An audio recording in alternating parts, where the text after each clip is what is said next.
छोड़ब नहीं, माय माटी छोड़ब नहीं, लड़ाई छोड़ब नहीं, गांव छोड़ब नहीं, जंगल छोड़ब नहीं, माय माटी छोड़ब नहीं, लड़ाई छोड़ब नहीं।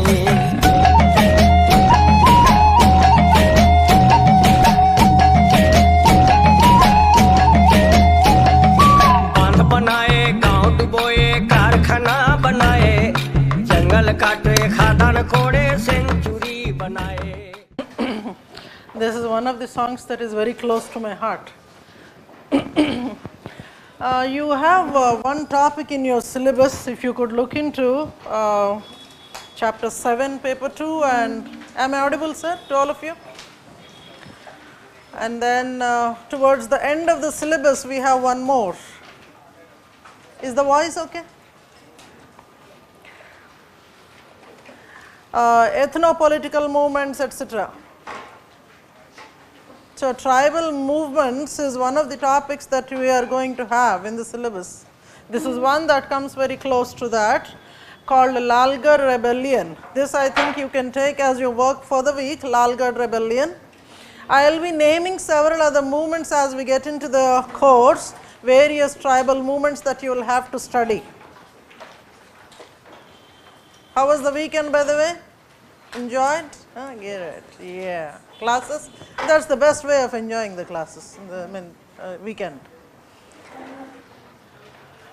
I actually wanted to start my class with one small clarification, then I would get into speaking about one topic, that first 15-20 minutes thing that I was talking about, where I will be introducing a set of new terms, about 3 terms that I would be talking about.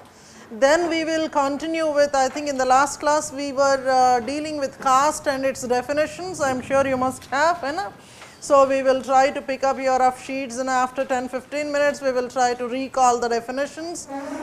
We would see how many we will be able to recall, and then we would try to discuss features of caste and then various theories related to caste, etc. I think it was 1 week, technically speaking about 5 lectures that we were together.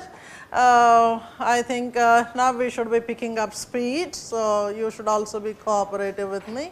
Those of you who have joined late, how many? I didn't see you before.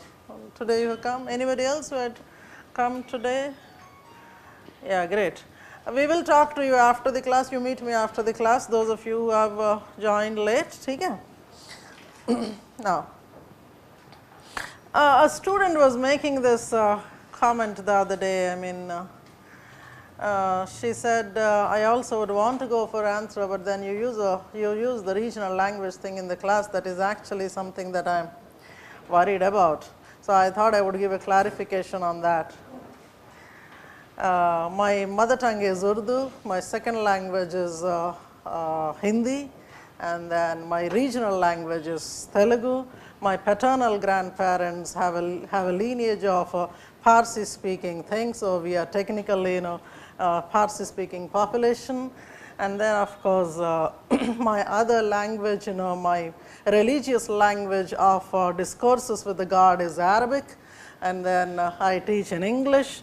I am actually giving I didn't learn many of the foreign languages. French is something that I am slightly aware of, and then for which a certificate course that I would be doing after this particular course, because when I am not teaching I should be a student. That is the formula actually.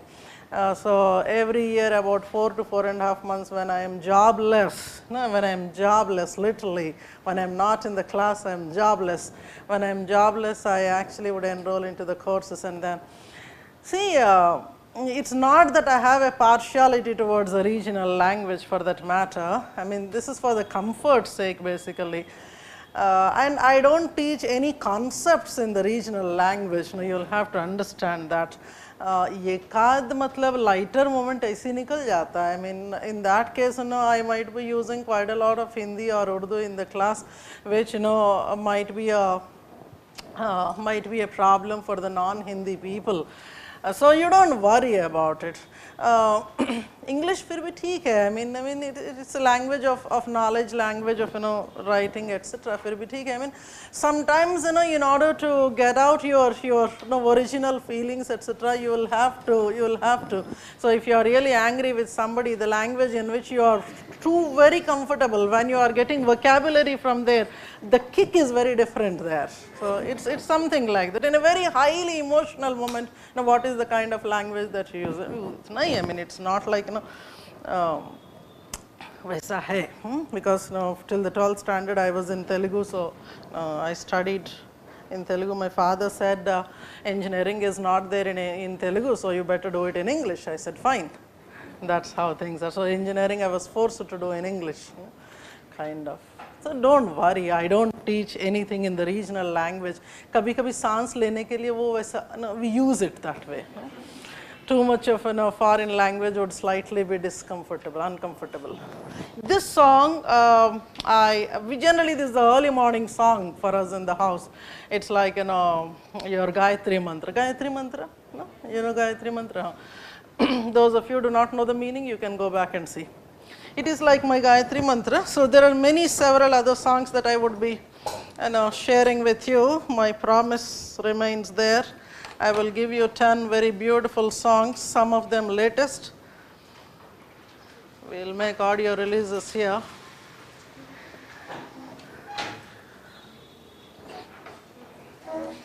At one point of time, I mean when my early courses of online were there, I used to make a point, I used to tell the videographer to remove wherever I was using the regional language. Now I said it's okay. Because I remember one of the students from Kashmir, he wrote a very beautiful letter after the course that he had taken. And then his introduction and conclusions were in Telugu, and then he, Baqaida, Telugu, he wrote on the placard, and he took a photograph, and then he sent it saying that, see, one day I would want to communicate totally, write a letter totally in Telugu. Then awesome things.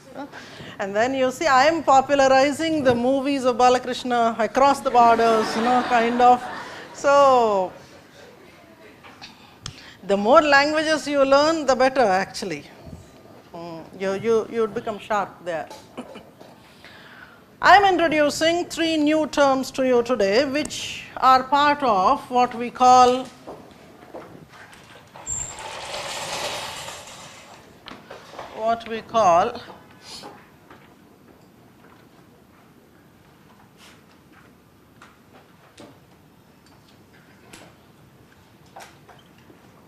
approaches to tribals. That is a part of your chapter 7, paper 2, approaches to tribals. So because I had introduced one tribe and one tribal problem in the class, I thought something to do with the tribe I would talk for some time.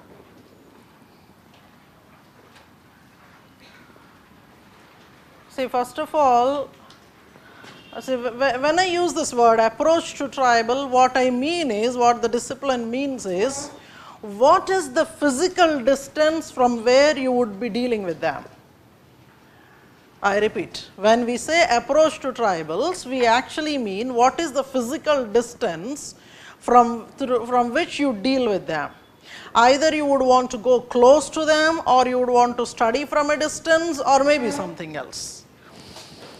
Now, that is where we have 3 kinds of approaches.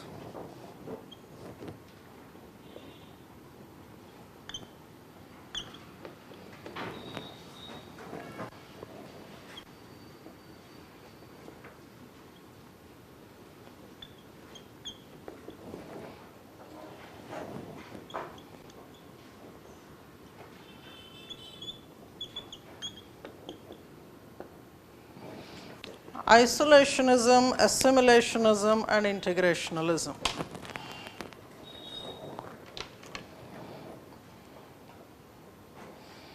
By approaches to tribals, what I mean is, what is the physical distance from which you are to study or you want to deal with the tribals. Just know the meaning of them right now. so that by the time we go to tribal anthropology, you know a bit of tribals as well. And you also have to remember this. Sir, many times for the same term, we have discipline specific meanings. We have discipline specific meanings. For example, I will come back there. For example, there is one term in your syllabus called westernization. Your syllabus mentions a term called westernization. What do we mean generally by westernization? Adopting Western culture. Okay, adopting Western culture, impact of Western culture. Who is the West?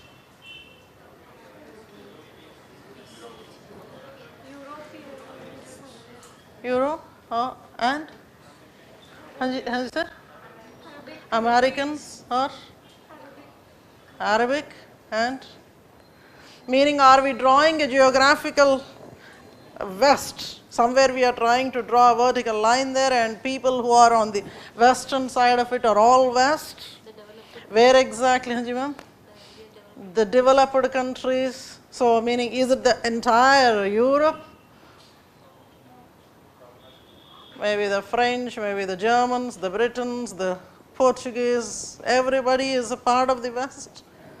And then the Neo-West is the America that has emerged a few decades ago. So what I mean by this is, based on the discipline, based on the context, meaning of the words differs. When it comes to anthropology, social anthropology for that matter, Indian social anthropology to be more specific, when we say westernization, I am only giving a basic meaning. We will be dealing about these terms when we go to talk about Sanskritization, westernization, etc. It is only to communicate to you, bring to your point that the same term means differently for different people in different contexts. So here when I say westernization, this was a term that was actually introduced, concept introduced, defined by Dr. M. N. Srinivas. For him, westernization was the impact of the British, who had governed for a long time, about 200 years when they had ruled. The impact of the 200 years rule of British on Indian society is westernization. I repeat, westernization in the context of Indian social anthropology, as defined, explained by M. N. Srinivas, refers to the impact of about 200 years of British rule over Indian society. The definition looks to be very, very narrow there. Impact of the British rule of 200 years on Indian society. Actually, the definition that I gave is only a crux of it. There is a much bigger definition that he gives. I would want to communicate that particular thing here. So, many times what happens is, if you give your anthropology question paper to somebody who has not an anthropology subject, they may find it rather comfortable to answer because many terms look to be very, very, very common or very familiar. Concepts like these are some westernization or globalization. You can actually write it without writing anthropology answers. But then finally, whether you are getting marks in anthropology or not, that matters. So subject specific meanings are there. This is one. Second thing is, for the same term, within the discipline itself, there can be different meanings in different contexts. I repeat, for the same term. Here what I said in westernization, based on the discipline, within anthropology there is one meaning, outside anthropology in the general parlance there is one meaning. But then when it comes to certain terms within the same discipline, see we are dealing with anthropology, within the same discipline, based on maybe the context in which it is used, the sub-discipline in which it is used, the meaning may be different. I will give you one example, that is the term integrationalism, but before coming there I would want to talk about these two. See, isolationism refers to an approach to the tribals under which the mainstream decides to leave the tribals alone. meaning no interference, be away from them. There would be zero physical contact with them. You are not supposed to meet them, you are not supposed to intrude into their lives, no intrusion into their region, keep them away. Leave them away by themselves, so that your culture will not have an impact on them. You are not affecting them. Am I there? Okay. Just understand the meanings. Later we will come to when we deal with tribal anthropology, etc., we would try to argue which is a better approach, and then what are the pros and cons of each of them, etc. Assimilation is quite opposite to isolationism.